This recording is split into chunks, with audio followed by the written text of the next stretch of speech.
birthday and also the Aradhana day. So till my lifetime, my family and we are devoted to the Vishwashanti Nikedana. Definitely we will till our lifetime we will come do seva for this ashrama. So we are very much happy this year. This year all the people are coming. So I am really happy that Dr. Raju sir also coming this time. This is the first time I am meeting here, sir. So we are my wife and other relatives also coming here this year. So I am very much thankful to all of you. You please, whenever you are come over here, you maximum you do meditation and do silence some at least over 10 minutes. That is very important. This place is for silence place. Actually, Swamiji written his book. Silence is very vital in life and also for spiritual life. It is very important. So all these things, certain things we can't avoid for spirit, that is doing puja and all rituals. It's normally normal people will do. It's also we have to acceptable, no other alternative. So I am very much thankful all the Yaragambali people and also here that Solakia people and particularly Dr. Raju sir and Mallikarjuna Swamiji. Thank you very much for your.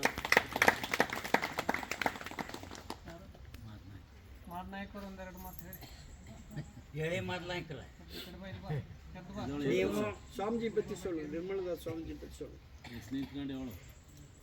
ಇಲ್ಲ ಪರವಾಗಿಲ್ಲ அப்படியே ಉட்காந்து சொல்லு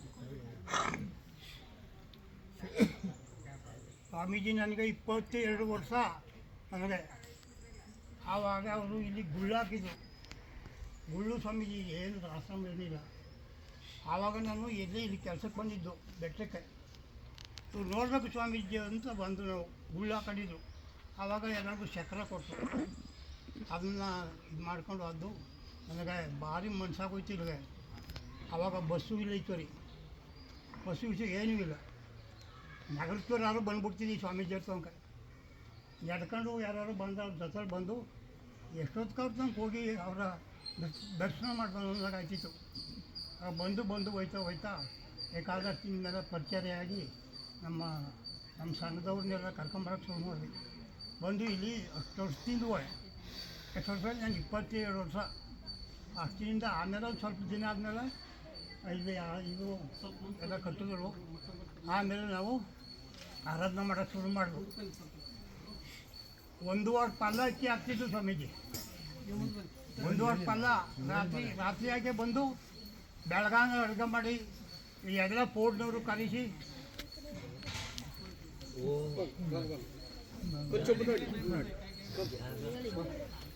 ಎಲ್ಲ ಪೋರ್ಟ್ನವರು ಕರೆಸಿ ಆ 1 ವಾರ ಪಲ್ಲ ಅಕ್ಕಿ ಹಾಕಿ ಎಲ್ಲರಿಗೂ ಊಟಕ್ಕೆ ಹಾಕ್ತಿದ್ದು ಸ್ವಾಮೀಜಿ. ಆಗ ನಿರ್ಮಲ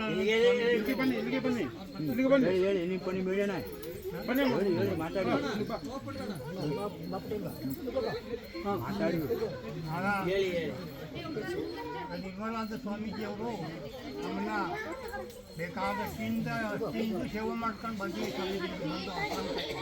ಸುಮಾರು ನನಗೆ 27 ವರ್ಷ ಆಗ ನನಗೆ ಮದುವೆ ಆಗಿದ್ದಿಲ್ಲ. ಆಗಲೇ ಇವ್ರಿಗೆ ಪರಿಚಯ ಆಯಿತು. ಅಷ್ಟು ದಿವಸದಿಂದ ಬಂದು ಇಲ್ಲಿ ಅವರ ದರ್ಶನ ಮಾಡ್ಕೊಂಡು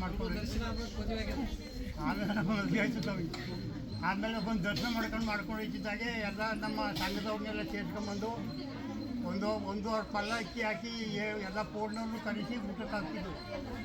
ಆಗ ಏನು ಹೇಳಿದ್ರು ಸ್ವಾಮೀಜಿಯವರು, ಸ್ವಾಮೀಜಿ ಏನು ಹೇಳಿದ್ರು ಅಂದರೆ, ನಾನು ಆಗ ಅವರು ಐಕ್ಯವಾಗಲೂ ನೀವು ವರ್ಷ ಬಂದು ಇಲ್ಲಿ ಈ ಸ್ವಾಮಿಗೆ ನೀವು ಅನ್ನ ಹಾಕಬೇಕು, ನಿಮ್ಮ ಕೈಲಾದಷ್ಟು ಉಪಕಾರ ಮಾಡಬೇಕು ಅಂತ ಹೇಳಿದ್ರು.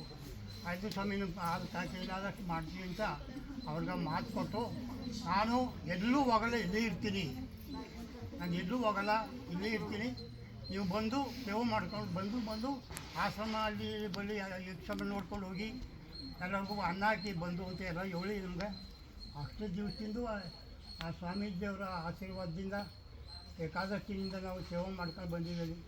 ಅದನ್ನು ನಾವು ಮಾಡುವಂತಲ್ಲ, ಅಂದರೆ ಅಷ್ಟು ಜನ ಅಷ್ಟು ತಿಂದು ನಾವು ಇಲ್ಲಿ ಒಂದು ವರ್ಷ ಬಿಟ್ಟಿಲ್ಲ ಸ್ವಾಮೀಜಿ. ಬಂದು ನಾವು ಸೇವೆ ಮಾಡ್ಕೊಂಡು ಹೋಗ್ತಾನೆ ಸ್ವಾಮೀಜಿ. ಈಗಲಿಂದ ಈಚೆಗೂ ನಿಮ್ಮ ಆಶೀರ್ವಾದದಿಂದ ಮತ್ತು ಮಹಾತ್ಮರು ಇಂಥವರಿಂದ ಏನು ಎಲ್ಲರೂ ನಡ್ಕೊಂಡು ಹೋದ್ರೆ ಸಾಕು ಅಂತ ನನ್ನ ಮಾತು ಮುಗಿಸ್ತೀನಿ. ಸರಿ ಸರಿ. ನಮಗೆಲ್ಲರಿಗೂ ಇದುವರೆಗೆ ನಮ್ಮ ಪುಟ್ಟಣ್ಣವರು ಅವ್ರು ನೋಡಿ 82 ವರ್ಷ ಆರೋಗ್ಯ ಎಷ್ಟು ಚೆನ್ನಾಗಿ ಇಟ್ಕೊಂಡಿದ್ದಾರೆ, ಗುರುಗಳು ಸೇವೆ ಮಾಡಿದ್ದಾರೆ. ಅವರಿಗೂ ನಮ್ಮ ತಮಿಳುನಾಡಿನಿಂದ ಆಗಮಿಸಿರುವಂಥ ದಂಪತಿಗಳಾದಂಥ ಸಮರಸ್ ಅವರು ಮತ್ತು ರಾಜು ಡಾಕ್ಟ್ರವರು, ಆ ಬಳಿಕ ನಮ್ಮ ಮಾದನಾಯಕರವರು, ಸೋಮಣ್ಣವರು, ಆ ಬಳಿಕ ಎಲ್ಲ ಯರಗಂಬಳಿ ಭಕ್ತರು ಮತ್ತು ವಿಜಿಕೆ ಸ್ಕೂಲು ಶಿಕ್ಷಕರು ಮತ್ತು ಮಕ್ಕಳು ಕೂಡ ಎಲ್ಲರೂ ಬಂದಿದ್ದಾರೆ. ಸ್ವಾಮೀಜಿಯವರು ಇವತ್ತಿಗೆ ಸಮಾಧಿಯಾಗಿ 29 ವರ್ಷಗಳು ಕಳೆದು ಅವರು ಈ ಕ್ಷೇತ್ರದಲ್ಲಿ 38-40 ವರ್ಷಗಳ ಕಾಲ ಇಲ್ಲಿದ್ದುಕೊಂಡು ಅನೇಕ ಮಹತ್ತರವಾದಂಥ ಕಾರ್ಯಗಳನ್ನು ಮಾಡಿ ಹೋಗಿದ್ದಾರೆ. ಇಲ್ಲಿ ಅವರು ಮೊಟ್ಟ ಮೊದಲು ಬಂದಾಗ ನಮಗೇನು ನೀವೆಲ್ಲ ನೋಡಿರಿ, ನಾನು ಭಾಳ ಜನರದ್ದು ಅದು 40 ವರ್ಷದಿಂದಾಗ ಇಲ್ಲಿ ಕಾಡಿನ ಜನರಲ್ಲಿ ಇನ್ನೂ ಈ ರಸ್ತೆನೂ ಇದ್ದಿಲ್ಲ, ಲೈಟು ಇದ್ದಿಲ್ಲ. ಅಂಥ ಸಂದರ್ಭದಲ್ಲಿ ಸ್ವಾಮೀಜಿಯವರು ಕುಟೀರ ಹಾಕ್ಕೊಂಡು ಮತ್ತು ಇದ್ದುಕೊಂಡು, ಆ ಬಳಿಕ ನೀರಿನ ವ್ಯವಸ್ಥೆ ಇದ್ದಾಗಲೂ ಎಲ್ಲ ಅಂಥ ಸಂದರ್ಭದಲ್ಲಿ ಇಲ್ಲಿದ್ದು 11 ವರ್ಷಗಳ ಕಾಲ ಮೌನಾನುಷ್ಠಾನ ಮಾಡಿ ಮತ್ತು 16 ಇಂಗ್ಲೀಷ್ ಮತ್ತು ಹಿಂದಿ ಕನ್ನಡದಲ್ಲಿ ಪುಸ್ತಕಗಳನ್ನು ಕೂಡ ಬರೆದಿದ್ದಾರೆ. ಅದರ ಜೊತೆಯಲ್ಲಿ ನಿಮಗೆಲ್ಲ ಗೊತ್ತಿರುವಂತೆ ಅವರ ಹೃದಯ ಎಷ್ಟು ಸ್ವಚ್ಛ ಇರ್ತಂದರೆ, ಯಾರ ಹೃದಯ ಸ್ವಚ್ಛ ಇರ್ತದ ಅವರಿಗೆ ಎಲ್ಲ ಮನುಷ್ಯರು ಸಮೀಪ ಬರ್ತಾರೆ. ಅಷ್ಟೆಲ್ಲ ಎಲ್ಲ ಪಕ್ಷಿ ಪ್ರಾಣಿಗಳು ಅವ್ರ ಸಮೀಪ ಬರ್ತವೆ. ಯಾರ ಮನಸ್ಸಿನಲ್ಲಿ ರಾಗ, ದ್ವೇಷ, ಕಪಟ ಇರ್ತದೆ ಅವುಗಳು ಗುರುತಿಸಿ ದೂರ ಹೋಗ್ತವೆ. ಅದಕ್ಕಾಗಿ ಅವರು ಎಂಥ ಮಹಾನ್ ಯೋಗಿಗಳು ಅಂತ ಅನ್ನೋದಕ್ಕೆ ನಾವು ಕೇವಲ ಋಷಿಮುನಿಗಳ ಜೀವನ ಚರಿತ್ರೆಯನ್ನು ಓದಿ ತಿಳ್ಕೊತೀವಿ. ಅವ್ರ ಜೊತೆಯಲ್ಲಿ ಏನೋ ಒಂದು ಸಲ ಕಾಡಿನಿಂದ ಜಿಂಕೆಗಳು ಬಂದು, ಅದರಲ್ಲಿ ಒಂದು ಜಿಂಕೆ ಬಂದು ಸ್ವಾಮೀಜಿಯವ್ರ ಹತ್ರ 10 ವರ್ಷ ಇತ್ತು. ನೀವೆಲ್ಲ ನೋಡಿರಿ, ಬಹುತೇಕ ಅವ್ರು ಎಲ್ಲೆಲ್ಲಿ ಓಡಾಡ್ತಿದ್ರು ಅಲ್ಲೆಲ್ಲ ಅವರು ಸಮೀಪ ಯಾವಾಗಲೂ ಜಿಂಕೆನೇ ಇತ್ತು. ಆ ಜಿಂಕೆ ಇತ್ತು. 10 ವರ್ಷಗಳ ಕಾಲ ಅದ್ರ ಹೆಸರು ಬಂಬೆ ಅಂತ ಇಟ್ಟಿದ್ರು. ಬಹುತೇಕ ಮನೆಗೆ ಮಕ್ಕಳು ನಿಮ್ಮ ಮಾತು ಕೇಳ್ತಾರ, ನೀವು ಹೇಳಿದ್ರು ತಾಯಿ ತಂದೆನೂ ಮಾತು ಕೇಳ್ತಾರ. ಆದರೆ ಒಬ್ಬ ಯೋಗಿಗಳು ಹೇಳಿದ್ರೆ ಪ್ರಾಣಿಗಳೇ ಮಾತು ಕೇಳ್ತಾವ. ಅದಕ್ಕೆ ಜಿಂಕೆ ಅವ್ರ ಜೊತೆಗೆ ಯಾವಾಗಲೂ ಎಲ್ಲೆಲ್ಲಿ ಹೋಗ್ತಾರ ಅಲ್ಲೆಲ್ಲ ಬರೋದು, ಇರೋದು, ಮತ್ತು ಅದು ಅವರು ಗುರುಗಳು ಇದ್ದಾಗ ಒಬ್ಬರೇ ಇದ್ದಾಗ ಆಟ ಆಡೋದು. ಬಹುತೇಕ ಯಾವುದೋ ಒಂದು ಅದು ಜಿಂಕೆ ಋಷಿ ಇರಬೇಕು ಮೊದಲ ಜನ್ಮದಲ್ಲಿ. ಅದಕ್ಕಾಗಿ ಗುರುಗಳ ಸಮೀಪ ಅದು ಬಂದು, ನೀವು ಯೋಗಿ ಆದಾಗ ನಾ ಕಾಡಿನ ಮಧ್ಯದಾಗ ನಾ ಜಿಂಕೆ ಆಗಿ ಬರ್ತೀನಿ ಅಂತ ತಿಳ್ಕೊಂಡು ಬಂದು 16 ವರ್ಷಗಳ ಕಾಲ ಆ ಜಿಂಕೆ ಅವ್ರ ಜೊತೆಗೆ ಆಟ ಆಡಿಕೊಂಡು ಈ ಜಾಗದಲ್ಲಿ ಅವರು ಕೈ ಇಟ್ಟಾಗೆಲ್ಲ ಅವ್ರ ಮೇಲೆ ಕೈ ಇಟ್ಟಾಗೆಲ್ಲ ಅದ್ರದ್ದೊಂದು ಪ್ರೀತಿ ವಾತ್ಸಲ್ಯ. ಅದಕ್ಕೆ ಗುರುಗಳ ಎಲ್ಲಿ ಕೈ ಇಡುತ್ತಾ ಅವ್ರ ಪ್ರೀತಿ ವಾತ್ಸಲ್ಯದ ಕೈಗಳನ್ನು ಅದರ ಸ್ಪರ್ಶ ಮಾಡಿ ಅದು ಅತ್ಯಂತ ಸಂತೋಷ ಪಟ್ಟಿದ್ದಂಥದ್ದು ಬಂಬಿ. ಅದಕ್ಕೆ ಅವ್ರ ಗುರುಗಳ ಹೆಸರು ಬಾಂಬೆ ಅಂತ ಇಟ್ಟಿದ್ರು. ಆ ಬಂಬಿ ಕೂಡ 16 ವರ್ಷಗಳ ಕಾಲ ಇಲ್ಲಿತ್ತು. ಮತ್ತು ಈ ಕಾಡಿನೊಳಗ ಇದು ಸ್ವಾಮೀಜಿ ಸೋರಕಿ, ಅನೇಕ ಸೋರಕಿಗಳು ಸ್ವಾಮೀಜಿ ಒಂದು ಗೂಡು ಕಟ್ಟಿತ್ತಂತ ಒಂದೇ ಒಂದು ಮರದಲ್ಲಿ. ಅದಕ್ಕೆ ಮೇವು ಹಾಕಿ ಬೇಕಾದಷ್ಟು ಆಗೋಗಿದ್ದೆ ಸ್ವಾಮೀಜಿ. ನಾನು ಒಂದು ತಿಂಗಳಿಗೆ 2 ತಿಂಗಳಿಗೆ ಒಂದೊಂದು ಪಲ್ಲ ರಾಗಿ ತಂದು ಈ ಆಶ್ರಮದ ಮಧ್ಯದಲ್ಲಿ ತಾವೆಲ್ಲ ಬಹುತೇಕ ನೋಡಿರಿ, ಇಲ್ಲಿ ಇದೇನು ನಾವೀಗ ಜಾಗ ಕುಳಿತೀವಿ, ಇದು ಎಲ್ಲ ಪಕ್ಷಿಗಳಿಗೆ ಆಹಾರ ಹಾಕೋ ಜಾಗ ಇಲ್ಲ. ಇಲ್ಲಿ ಒಂದು ತಿಂಗಳಿಗೆ 1 ಕ್ವಿಂಟಲ್ ರಾಗಿ ಹಾಕ್ತಿದ್ರು. ಎಲ್ಲ ಪಕ್ಷಿಗಳ ಜೊತೆಗೆ ಕಾಲ ಕಳೀತಿದ್ರು ಅವರು. ಮತ್ತು ಅದ್ರ ಜೊತೆಯಲ್ಲಿ ಅವ್ರದ್ದೇ ಆದಂಥ ಒಂದು ಜೀವನ ಕ್ರಮವನ್ನು ರೂಪಿಸಿಕೊಂಡು ಭಾಳ ನಿಯಮಿತವಾಗಿ ಶಿಸ್ತುಬದ್ಧಾಗಿ ಜೀವನ ಸಾಗಿಸಿದವರು. ಈ ಭಾಗದಲ್ಲಿ ಅವರು ಮಹಾನ್ ಯೋಗಿಗಳು. ಅದಕ್ಕಾಗಿ ಕೇವಲ ಕಾಡಷ್ಟೆಲ್ಲ ವಿಶ್ವಕ್ಕೆ ಅವರು ಶಾಂತಿಯನ್ನು ಬಯಸಿದವರು.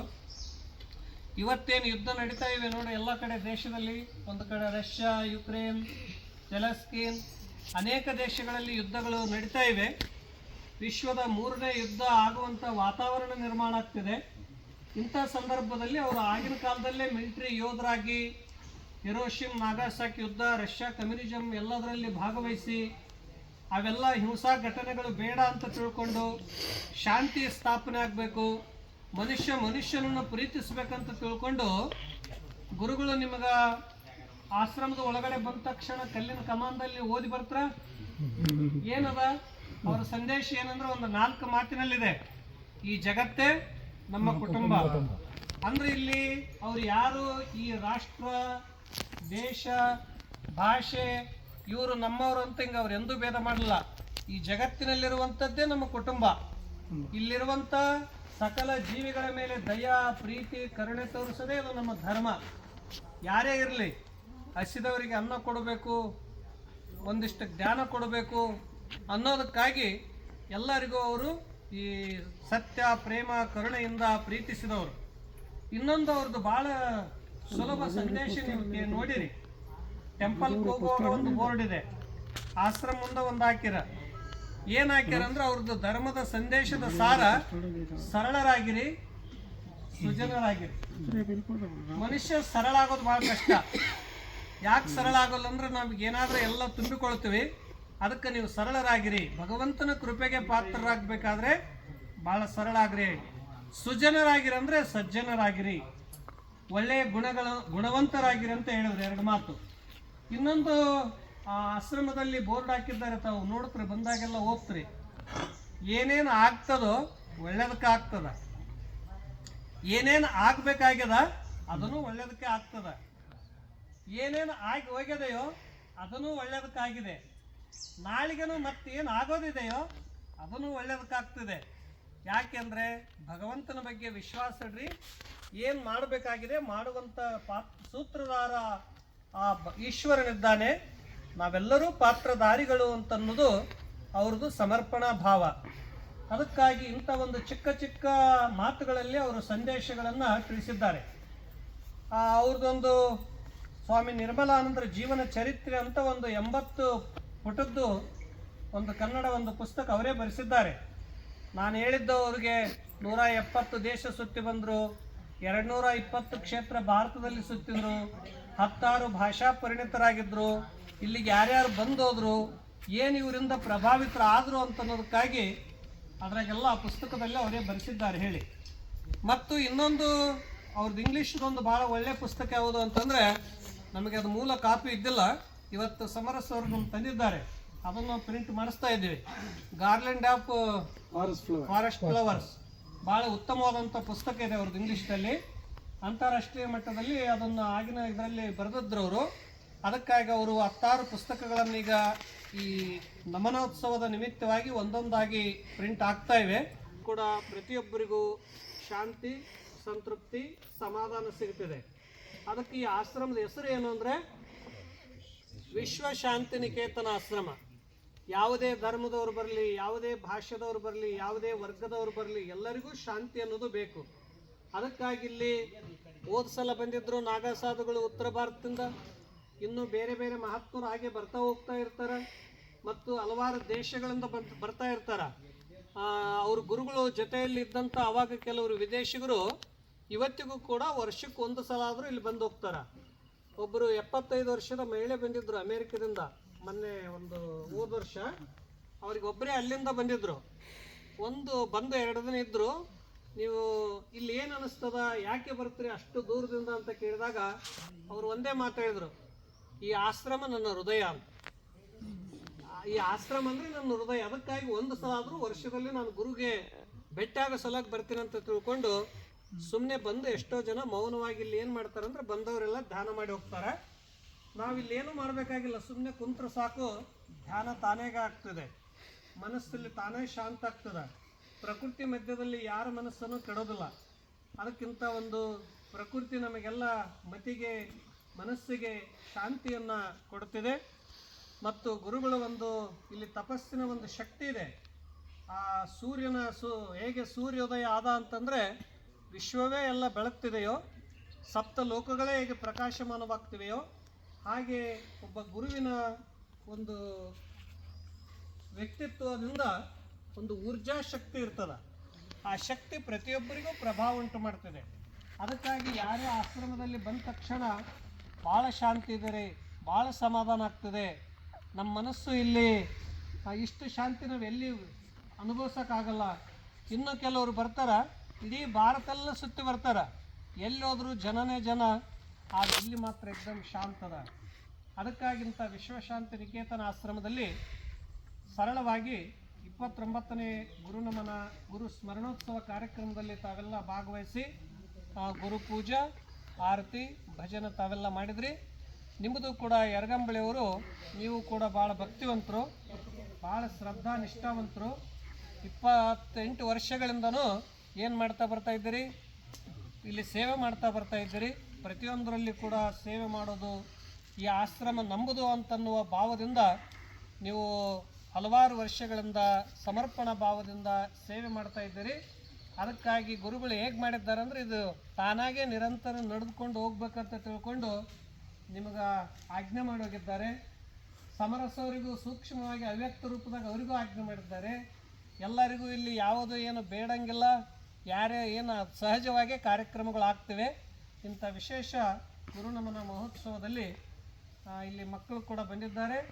ಮಕ್ಕಳು ಕೂಡ ಆದರ್ಶರಾಗಲಿ, ಮಹಾನ್ ವ್ಯಕ್ತಿಗಳಾಗಲಿ, ಶ್ರೇಷ್ಠರಾಗಲಿ ಅಂತ ಅವ್ರದ್ದೊಂದು ಇಚ್ಛೆ ಇತ್ತು.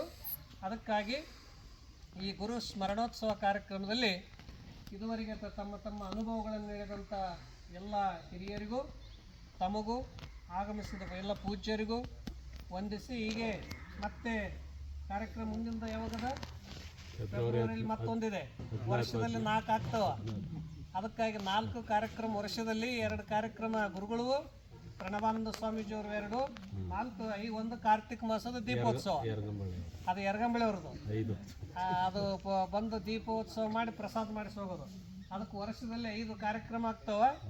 5 ಕಾರ್ಯಕ್ರಮ ಮಾಡೋರು ಯರಗಂಬಳಿಯವರು, ನಮ್ಮ ಸದಸ್ಯರು ಎಲ್ಲರೂ ಕೂಡಿ ಮಾಡ್ತಾ ಇದ್ದೀರಿ.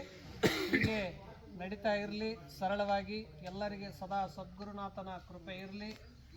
ಗುರುಗಳು ಯಾವಾಗಲೂ ನಮ್ಮನ್ನು ಪ್ರತಿಯೊಬ್ಬರನ್ನ ರಕ್ಷಣೆ ಮಾಡ್ತಾರೆ. ಗುರುಗಳ ಒಂದು ಜ್ಞಾನ ನಮಗೆ ಮತಿಯಲ್ಲಿ ದಾರಿದೀಪವಾಗ್ತದೆ. ಅವ್ಯಕ್ತ ರೂಪದಲ್ಲಿ ಅನೇಕ ಸಮಸ್ಯೆಗಳನ್ನು ನಿವಾರಿಸ್ತಾರೆ. ಅದಕ್ಕಾಗಿ ನಗರೋರಧಿಕಂ ಅಂದರೆ ಜಗತ್ತಿನಲ್ಲಿ ಎಲ್ಲಕ್ಕಿಂತ ದೊಡ್ಡವರು ಭಾಳ ಗುರುಗಳು ಅಂತ ಹೇಳ್ತಾರೆ. ಯಾವುದೇ ಒಂದು ಸೂತ್ರ ಶ್ಲೋಕ ಹೇಳುವಾಗ ಮೊಟ್ಟ ಮೊದಲು ನಾವು ಹೇಳ್ತಾ ಇರೋದು ಯಾವುದು? ಗುರು ಬ್ರಹ್ಮ ಗುರು ವಿಷ್ಣು ಅಂತಲೇ ಪ್ರಾರಂಭ ಮಾಡ್ತೀವಿ. ಅದಕ್ಕಾಗಿ ಭಗವಂತನು ಎಲ್ಲ ಕಡೆ ಇರಲಿಕ್ಕಾಗದೇ ಇದ್ದರೂ ಕೂಡ ಗುರು ರೂಪದಲ್ಲಿ ಬಂದು ನಮ್ಮ ಜ್ಞಾನವನ್ನು, ಭಕ್ತಿಯನ್ನು, ಮನುಷ್ಯನಿಗೆ ಮತಿಗೆ ಮಂಗಲವನ್ನು ನೀಡ್ತಾ ಇರ್ತಾನೆ. ಉಪದೇಶದ ಮುಖಾಂತರ, ಆಚಾರ ವಿಚಾರಗಳ ಮುಖಾಂತರ. ಈ ರೀತಿಯಾಗಿ ಗುರುಗಳ ಒಂದು ಕೃಪೆ ತಮಗೆಲ್ಲ ಸದಾ ಇರಲಿ ಅಂತ ಆಶಿಸಿ, ಹೀಗೆ ತಾವೆಲ್ಲ ಆಗಿಂದಾಗ ಮೇಲೆ ಮೇಲೆ ಬರ್ತಾ ಇರ್ರಿ. ಇಲ್ಲಿ ಬಂದು ಹೋದ ತಕ್ಷಣ ನಮಗೆ ಇವಾಗ ನಿಮಗಂದರೆ ಒಳ್ಳೆ ನೀರು ಸ್ಪರ್ಶ, ನಿಮಗೆ ತಂಪು ನೀರು ಮತ್ತು ಭಾಳ ತಂಪು ಗಾಳಿ ಮತ್ತು ಪಕ್ಷಿ ಪ್ರಾಣಿಗಳ ಧ್ವನಿ, ಇಲ್ಲಿ ಒಂದಷ್ಟು ಪೂಜಾ ಆರತಿಯ ಧ್ವನಿ, ನಾದ, ಇದನ್ನೆಲ್ಲ ನಾವು ಹೃದಯದಲ್ಲಿ ತುಂಬಿಕೊಂಡು ಹೋಗ್ತೀವಿ. ಅದಕ್ಕಾಗಿ ಪ್ರಕೃತಿ, ಈ ಬೆಟ್ಟ ಯಾರೇ ಬಂದರೂ ಕೂಡ ಒಂದು ಕಡೆ ರಂಗಸ್ವಾಮಿಯ ಕೃಪೆ, ಒಂದು ಕಡೆ ಶಿವನ ಕೃಪೆ, ಒಂದು ಕಡೆ ದೇವತೆಗಳ ಕೃಪೆ, ಒಂದು ಕಡೆ ಗುರು ಕೃಪೆ. ಇದೊಂದು ದೇವಭೂಮಿ, ಇದೊಂದು ದಿವ್ಯ ಒಂದು ದೈವಿ ಭೂಮಿ, ಆಧ್ಯಾತ್ಮಿಕ ಭೂಮಿ. ನಮ್ಮೆಲ್ಲರಿಗೂ ಶಾಂತಿ ಮಂಗಲವನ್ನು ಸದಾ ಅನುಗ್ರಹಿಸಲಿ ಅಂತ ಆಶಿಸಿ ಇಂದಿಗೆ ಇವತ್ತಿನ ಈ ಕಾರ್ಯಕ್ರಮಕ್ಕೆ ಸಮಾಪ್ತಿ ಮಾಡೋಣ. ಎಲ್ಲರೂ ತಾವು ಪ್ರಸಾದ ಮಾಡಿಸಿದ್ದಾರೆ. ಎಲ್ಲಕ್ಕಿಂತ ಅನ್ನದಾಸೋಹ ಅನ್ನೋದು ಭಾಳ ಶ್ರೇಷ್ಠವಾದದ್ದು. ಮನುಷ್ಯನಿಗೆ ಹೊಟ್ಟೆ ಹಸಿದಾಗ ಎಲ್ಲಕ್ಕಿಂತ ಮಹತ್ವದ ಅನ್ನ. ಅದಕ್ಕಾಗಿ ಮನುಷ್ಯನಿಗೆ ಮುಖ್ಯ ಬೇಕಾಗಿರೋದು 3. ಒಂದು, ಹೊಟ್ಟೆಗೆ ಅನ್ನ ಬೇಕು ಹಸಿದಾಗ. ಎರಡನೇದ್ದು ಜ್ಞಾನ, ತಲೆಗೆ ಜ್ಞಾನದ ಅನ್ನ ಬೇಕು, ಜ್ಞಾನಾನ್ನ.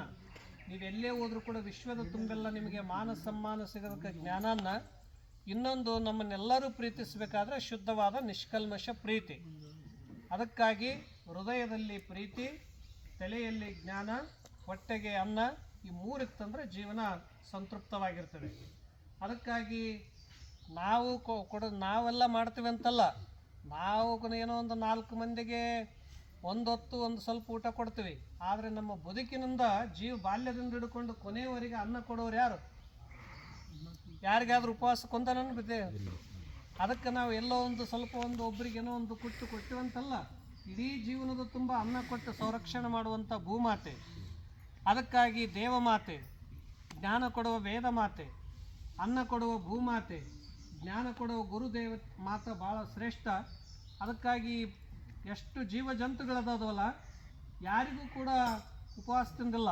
ಎಲ್ಲರಿಗೂ ಅನ್ನ ಕೊಟ್ಟು ಸಂರಕ್ಷಣೆ ಮಾಡೋರು ಯಾರು ಅಂತಂದರೆ, ಇವತ್ತು ಯಾರ್ಯಾರಿಗೆ ಏನು ಪಕ್ಷಿಗಳಿಗೆ ಕೊಡಬೇಕು, ಪ್ರಾಣಿಗಳಿಗೆ ಕೊಡಬೇಕು, ಎಲ್ಲವನ್ನು ಕೊಟ್ಟು ಸಂರಕ್ಷಣೆ ಮಾಡುವಂಥ ಮಹಾನ್ ಮಾತೆ ಭೂಮಾತೆ. ಅದಕ್ಕಿದು ಬ್ಯಾಂಕ್ ಸಂಪತ್ತಿದು ಮುಗಿದಿಲ್ಲ. ಎಷ್ಟು ತಗೊಳ್ತೀವೋ ಅಷ್ಟು ಬರ್ತಾನೆ ಇರ್ತದೆ, ಅಷ್ಟು ಕೊಡ್ತಾನೆ ಇರ್ತದೆ. ಅದಕ್ಕಾಗಿ ಅಂಥ ಒಂದು ಭೂಮಾತೆಯ ಆಶ್ರಯದಾತರು ನೀವೆಲ್ಲ ಕೃಷಿಕರು, ರೈತರು. ಅಂಥ ಭೂಮಿ ನಮಗೆ ಹಾಗೆ ಕೊಡ್ತಾ ಇರಲಿ. ಆದರೆ ಭೂಮಿಯನ್ನು ಹಾಳು ಮಾಡಬಾರ್ದು. ಇವತ್ತು ಯುದ್ಧ ಆಗ್ತಾವಂದ್ರೆ ಏನೆಲ್ಲ ಬಾಂಬ್ ಹಾಕಿದ್ಗಳೆಲ್ಲ ಭೂಮಿ ಹಾಳಾಗ್ತದೆ. ವಾತಾವರಣ ಅದಕ್ಕೆ ಈ ಸಲ ಎಷ್ಟು ತಂಪದ ನೋಡ್ರಿ, ಎಲ್ಲ ಕಡೆ ತಂಪದ, ಋತುಗಳು ಬದಲಾಗ್ತವೆ. ಅದು ಇಡೀ ವಿಶ್ವದ ಮೇಲೇ ಪರಿಣಾಮ ಮಾಡ್ತದೆ. ಅದಕ್ಕೆ ಶಾಂತಿ ಅನ್ನೋದು ಭಾಳ ಮಹತ್ವದ್ದು. ಮನುಷ್ಯನ ಸ್ವಾರ್ಥಕ್ಕಾಗಿ, ನಾನು ಅನ್ನುವ ಅಹಂ ಭಾವಕ್ಕಾಗಿ ನಾವು ಮಾನವ ಕುಲವನ್ನು ನಷ್ಟ ಮಾಡಬಾರ್ದು. ಅದು ನಮ್ಮ ಧರ್ಮ. ಅದಕ್ಕೆ ಧರ್ಮ ಅಂದರೆ ಯಾವುದು? ಎಲ್ಲರನ್ನು ರಕ್ಷಣೆ ಮಾಡೋದು, ಎಲ್ಲರಿಗೆ ಪ್ರೀತಿ ತೋರಿಸೋದು, ಎಲ್ಲರಲ್ಲಿ ಶಾಂತಿಯನ್ನು ಅನುಗ್ರಹಿಸೋದೇ ಅದು ಶ್ರೇಷ್ಠ ಧರ್ಮ. ಅಂಥ ಗುರುಗಳ ಒಂದು ಆದರ್ಶಗಳನ್ನು ಅನುಕರಣೆ ಮಾಡೋಣ ಅಂತ ಹೇಳಿ ತಮಗೆಲ್ಲರಿಗೂ ವಂದಿಸಿ ಇಂದಿನ ಈ ಸತ್ಸಂಗಕ್ಕೆ ಮಂಗಲ. ಈಗ ಮಕ್ಕಳಿಂದ ಒಂದು ಹಾಡಾಗ್ತದೆ, ಶಾಂತಿ ಹಾಡಾದ ತಕ್ಷಣ ಪ್ರಸಾದ.